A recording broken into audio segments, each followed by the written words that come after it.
If you have your Bibles this morning, if you'll grab them and go to Psalm 23. Psalm 23, we'll get there here in a bit, a little later than we normally do, but Psalm 23, hold your spot there and we'll build up to that. If you've not been with us over the last few weeks, we have been working through an Advent sermon series called He is Here. And what we've done each week is look at a different aspect or a different theme of Advent and how the coming of Jesus has changed everything for us, everything forever. Because what we've been saying is it's not just that Jesus knows what we go through. It's not just that he knows what it means to be human and he can relate to the things that we can experience in life. It's that more than that, beyond that, Jesus then overcomes all those things. So first, a couple of weeks ago, we talked about how because of Jesus, we can have hope even in the wilderness. And then if you're here with us last week, we talked about how because of Jesus, we can have peace even in the storms of life. Now, this morning we'll continue, and we're going to focus on how, because of Jesus, we can have joy even in the valley. So let's start this morning by being clear on what we mean when we're talking about joy. Because if you're like me, joy is one of those things that you know is good. It's another one of those things, especially if you're a Christian and you've been in church, you know it's good and important. You know it's something that you want. You know it's something positive, but you may not necessarily be able to articulate it or define it. Like you know it when you see it and you know it when you experience it, but maybe you can't put words to what exactly it is. So here this morning is my very simple kind of working definition of what joy is. Joy is a feeling or a sense of pleasure and goodness that comes in response to something else. In other words, joy is not something that we have to come up with on our own, that we have to create or generate all by ourselves. Joy is the pleasing and positive byproduct of something else. And it's that something else that makes all the difference. See, there are all sorts of things in life that can bring us joy, and there's nothing wrong with that. That is part of how God has created life and designed life and given life to us. So all of us then can experience all sorts of joy from different places and for different things. And sometimes that joy we experience is big, and sometimes it's small. Sometimes the joy we experience is deep and meaningful, and sometimes it's shallow and it's silly. So think about it in your own life. Think about the things in your life that bring you joy. For some of you, it might be your favorite flavor of ice cream. For some of you, it might be spending time with loved ones.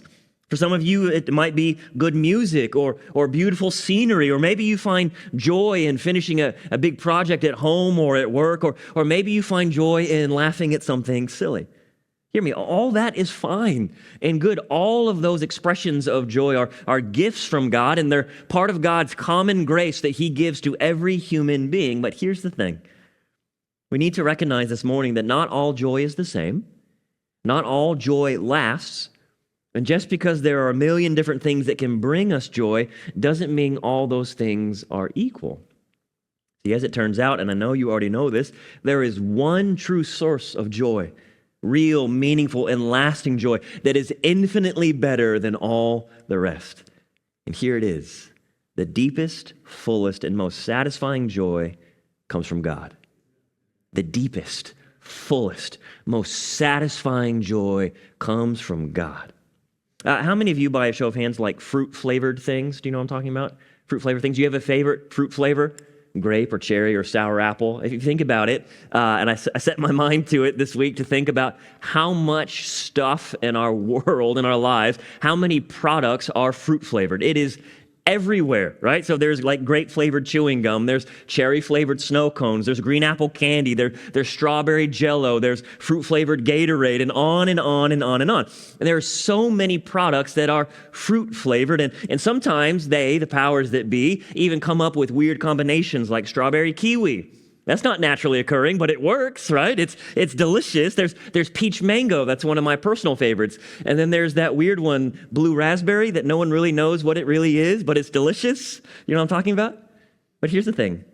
All these different fruit-flavored products might taste fine, and a lot of them are good, but hopefully we can recognize that they're all fake. I mean, think about it. Have you ever noticed that grape or cherry or orange doesn't actually taste like a real grape or a cherry or orange? And why is that? Because it's artificial flavoring. It's synthetic. I don't want to burst your bubble, but it was made in a lab. It's made out of chemicals. And so even if it tastes okay, even if it tastes good, we have to realize that it's not nearly as good in taste or nutritional value as the real thing. And maybe you can see where I'm going with this morning. There are all sorts of things in this life that are joy-flavored, things that make us happy, things that make us smile, things that make us laugh, things that bring us some sort of pleasure and delight. And all that's fine, it is. But we have to know that the real thing is just so much better. It's so much deeper and fuller and more satisfying. And again, what makes all the difference isn't just what we feel or what we experience as joy. What makes all the difference is where that joy comes from. King David once put it this way in Psalm 16. Speaking to God, he says, "You make known to me the path of life. In your presence is the fullness of joy, and at your right hand are pleasures forevermore." So did you catch that? Real, meaningful, abundantly satisfying joy comes where? From God. But not just from God, from God's hand, but real, meaningful, satisfying joy is found with God. So it's not just something that he doles out. It's not something that he has a ton of and he parcels it out and he gives it to us as we have need. He does do that, but more than that, better than that, joy is something that God invites us into, because ultimately our joy is not circumstantial. It's not based on things going well for us or going according to plan. Ultimately, our great joy is relational. So what that means is that if we know and we belong to the Lord, then we have unlimited access to the best, the deepest, the fullest, the most satisfying joy possible. Now let me pause here. Let me point something out. I don't think this is an issue for really any of us today. Like, I don't think many of you have a problem with me saying that God can give us great joy. I don't think any of you have a problem or want to push back against me saying God is the ultimate source of our joy, regardless whatever form it takes. I don't think any of you have a problem with that. But I do think a lot of us wonder. I think a lot of us worry about. I think a lot of us wrestle with just how far that joy goes. Like, what's the delivery radius on the joy of the Lord? Are there any exclusions that apply? Are there any conditions or factors that might lead him to drop us from coverage and joy? Because that's the type of world we live in, isn't it? Isn't that what we've come to expect from so many things in life? Yes, we can have joy when life is good, when the sun is shining, when things are going according to plan, when things are going well. Yes, we can expect to receive and have joy. But what about when they're not going well? What about when things don't go according to plan? What about when times aren't just tough, it's that they've been tough and they show no signs of getting any better anytime soon? What about then? What about when we find ourselves in the valley? Can we have joy there too? Have you ever been in the valley? Do you know what I'm talking about? Have you ever thought about it this way? In the Bible, valleys were often places of trouble or danger or even warfare. Now, sometimes in the Bible, valleys were wide and open. They were just lower than the mountains around them. And so they were a really good and common spot for battles to take place. But for the most part, valleys were much more narrow. And they were filled with all sorts of twists and turns. And many of them could be quite deep. So valleys were notorious for danger, lurking just around the next bend, whether that was a wild beast hiding in a cave or a group of bandits waiting to ambush or maybe even flash floods that could sweep you away in a moment's notice. So as you can imagine, valleys then eventually took on greater meaning than just the physical challenges that they presented. Think about it this way. Valleys are the opposite of mountains, right? Both literally and figuratively. See, mountains are high places. And mountains represent, therefore, things like strength and victory, majesty, and closeness to God. And so mountains and these mountaintop experiences in life are good things. They are wonderful things that we all want. And if you think about it, when you're on the mountain, especially at the mountaintop, you have an incredible view of everything else. You have a wonderful perspective of everything else going on in your life. But valleys are the exact opposite of that. Valleys are low places. So valleys represent things like weakness and hardship. Valleys represent things like toil and struggle, discouragement and depression. Valleys represent unseen and unexpected danger. And to make matters worse, when you're in a valley, you just can't see anything else, can you? You lose all sense of outside perspective because that's beyond you. All you can see is what you're stuck in. All you can see is what's right in front of you. So let me ask you again. Have you ever been in the valley? Do you know what it's like to be low? Do you know what it's like to be discouraged? Do you know what it's like to be depressed?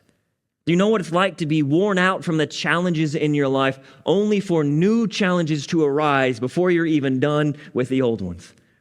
Do you know what it's like to struggle with something with no clear direction of where it's all going or how long it's going to last?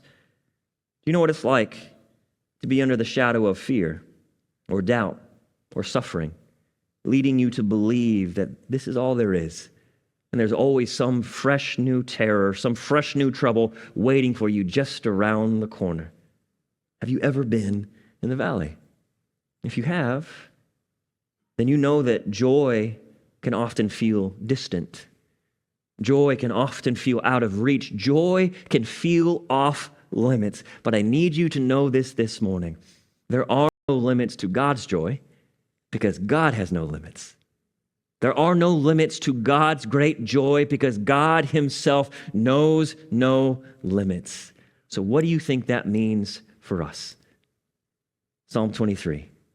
Look at Psalm 23. We're going to read verses 1 through 4. King David writes, "The Lord is my shepherd. I shall not want. He makes me lie down in green pastures. He leads me beside still waters. He restores my soul. He leads me in the paths of righteousness for his name's sake." Verse 4. "So even though I walk through the valley of the shadow of death, I will fear no evil, for you are with me. Your rod and your staff, they comfort me." Now, I know many of you, if not most of you, if not all of you, are familiar with this psalm, and there's a lot that we could say about it, but I want to focus your attention this morning on one thing in particular. Have you ever noticed, if you've read through or listened through this psalm, have you ever noticed or picked up on the shift, the major shift that happens between verses 1 and 3 and verse 4? So King David, the psalmist, the one who wrote this psalm, he talks all about God in verses 1 through 3 in the third person. Did you pick this up? The Lord is my shepherd, and he does this, and he does that, and he does this, and he does that. All these great things, these good and wonderful blessings that God does, but it's third person. It's he. But then in verse 4, everything changes. For one, the setting changes. David goes from describing the peaceful bliss of green pastures and still waters to what? The dark and terrible valley of the shadow of death. But there's an even more important shift here. How does he talk about God here in verse 4? It's no longer in the third person. He does, God does, he does. It's a second person, you. In other words, David is no longer talking about God. He's talking to God here. Do we see it? He's addressing God directly and personally. Why? Not just because the Lord is his shepherd and the Lord takes care of him. The Lord, helps him when he's in trouble. More to the point this morning, David addresses God directly because where is God? Right there with him. Isn't that what he says? And isn't that's the thing that makes the difference? Even though I walk through the valley of the shadow of death, I will fear no evil. Why? Because you are with me. So do you know what that means? That means that God isn't just God of the mountaintop moments of life. God is God even in the valley. It means that God is not standing far off, watching us from a distance, cheering for us and sending us blessings when we ask for them or help when we need it. It means that even at your lowest, even at your darkest, even at your most troubled, worried, confused, or exhausted, God is right there with you. And where God is, his joy is too. Now, don't get me wrong this morning, I find that incredibly encouraging. Deeply, deeply encouraging to know that God doesn't forget about us when we're in the valley, that he sees, that he knows, that he's with us. But that still leaves me with this really burning question, and maybe you've had it too. But why? Why? I mean, if God is so good and so great, which he is, if God is fully capable of leading us to green pastures and beside still waters like we see in verses 1 and 2, then why doesn't he just do that? Why does he let us go through the valleys at all? And why does he meet us there in the valley instead of pulling us out? Do you know what I'm talking about? Have you ever wrestled with these questions? Have you ever been burdened with these questions? Like God, I know you're good, but have you seen my life lately? God, I know you're good, but what are you doing with me? God, I know you're good and I know you're with me, but why am I still in this valley? Well, I can't claim to always know why God does what he does, but I do know from Scripture, and I know from personal experience in my own life that God is in fact up to something when we find ourselves in the valleys of life. Sometimes it's simply to remind us just how close he really is, and that there's nothing that we could face that would scare him off. Other times it's to show us that he can provide for us, that he already is providing for us, that he's the one that sustains us, that he's the one that comforts us and protects us and guides us. Sometimes it's simply to develop something within us that we wouldn't have developed otherwise. Maybe it's humility. Maybe it's wisdom. Maybe it's trust. Maybe it's perseverance. But you know what I think is the greatest reason why God is with us in the valley rather than simply pulling us out of the valley? To show us that he is bigger than anything we might face. To show us that if he is with us, then that means all his love and all his power and all his glory and his mercy and his grace and his peace and everything else is there with us. God is there in the valley to show us that we can have great joy even in the valley. See, anyone can rejoice and be glad on the mountaintop. Anyone can do that. But only our God and his infinite wisdom and power and goodness can lead us to rejoice even in the valley of the shadow of death. How many of you have ever heard of a woman named Corrie ten Boom? Do you know Corrie? Good. For those of you who don't know, Corrie and her family were Christians living in Holland during World War II, and they became an active part of the Dutch resistance movement against the Nazis. And they were able to work in secret for a good long while. They were able to help literally hundreds of people escape, a lot of them Jews fleeing the horrors of the Holocaust. They would hide them and they would often get them out to safety, but eventually they were betrayed by someone they knew, and they were arrested, and Corrie and her sister Betsy were sent to a concentration camp. And you've heard the stories, you've known the history. It was as bad as you can imagine and worse. They faced all sorts of horrific suffering and brutality and cruelty and abuse. They were dehumanized. They were reduced to a number in the system. They were treated worse than animals. They were starved. They were overworked. They were forced to live in filthy and cramped living quarters. They weren't given appropriate clothing or other necessities that they needed. They had to deal with constant beatings and humiliation from the guards. They had to deal with miserable weather conditions. They had to deal with fleas and lice and rampant disease and sickness and so much more. They were literally living in the valley of the shadow of death. Death was everywhere around them. And they had no idea where any of it was going, how long it was going to last, or what was going to happen to them. But they still looked to God to protect them. And they still looked to God to care for them. And they still looked to God to give them the strength they needed to still love others and care for them too. Now, there's a lot more to their story, which you can read about in Corrie's book, The Hiding Place, and I really, really recommend you do so. But there's something in particular that Betsy said that I want to share with you this morning. See, towards the end of her life, the ravages of warfare and disease and the conditions and brutality they faced in the concentration camp began to break her body down. She just couldn't keep going. Her health continued to decline. It got worse and worse and worse. And then one morning, a week before Christmas in 1944, when they woke up for roll call, Betsy couldn't move. Her body was spent. She had a coughing fit that was filled with blood. And it was so bad that even the prison guards knew they needed to do something about it. So they went and they got a stretcher and they transported Betsy from the barracks to the infirmary. Before Betsy died, even in her weakness, she was able to whisper to her sister this: we must tell people what we have learned here. We must tell them that there is no pit so deep that he is not deeper still. So before we close today, I want to do a little exercise with you. I want you to imagine with me that you're having the following conversation with God. I want you to imagine that you're asking God a series of questions, and I want you to listen to his answer. So imagine asking God, can I find you in the valley of my hardship, Lord? I want you to imagine him responding, yes, even there. What about the valley of my doubt, Lord? Yes, even there. What about the valley of my anger? Yes, even there. What about the valley of my pain and my suffering? Yes, even there. What about the valley of my failures and my flaws and all my faults? Yes, even there. Even in the hospital room. Even in a broken marriage, a broken home, or a broken heart.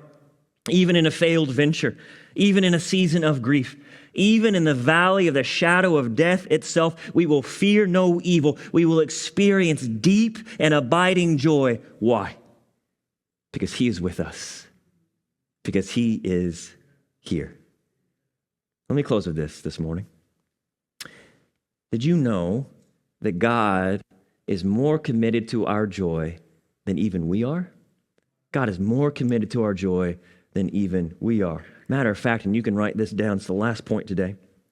God doesn't want us to settle for lesser joys, so he gives us his. God doesn't want us to settle for all the lesser joys that we might see in life, and so he made sure to give us his. And we can see that most clearly, and we receive that most fully because of who? Because of Jesus. As Philippians chapter 2 tells us, Jesus stepped down out of heaven into the valley of human existence, into the valley of human limitations, into the valley of human struggle and human pain and human suffering. Jesus stepped down into the valley of the shadow of death, even death on a cross. But not just to meet us there and relate to us there and comfort us there, but ultimately so he could lead us through it and out the other side. So now, because of Jesus, the presence of God, now because of Jesus, the very Spirit of God resides with us and in us. Now because of Jesus, we can have God's infinite joy even in the valley. Even in the valley.